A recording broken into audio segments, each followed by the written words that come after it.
تو اللہ تعالیٰ نے کہا وہ موعظۃ للمتقین، ہم نے موعظے کے طور پر، موعظہ کہتے ہیں واعظ سے ہے، واعظ، واعظ تبلیغ نہیں ہے،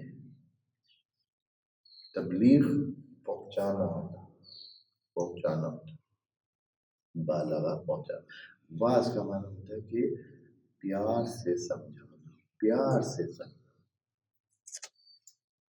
یعنی دل میں شفقت رکھ کر، اگر کسی سے آپ کو پیار اور محبت ہوتی ہے تو آپ اسے واعظ کرتے ہیں۔ آپ کسی کو اچھے راستے پہ، اپنے چھوٹے بھائی کو، اپنے دوست کو، آپ اس کو فائدہ پہنچانا چاہتے ہیں، آپ اس کو واعظ کریں۔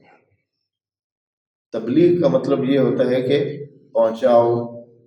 اللہ تعالیٰ نے یہ سارے مشن نبیوں کا، بعض اوقات نبی کو کہا کہ آپ کے لیے وما علیک الا البلاغ، آپ پہنچائیں۔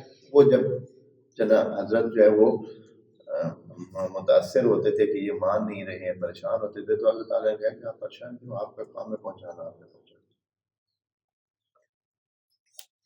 ہاں، کبھی کبھی کہتے ہیں کہ قرآن کو یا نبی کو کہ یہ واعظ کرتا ہے، اور واعظ کی صورت یعنی یہ ہے کہ مشفقانہ انداز میں سمجھانے کی کوشش کرتا ہے۔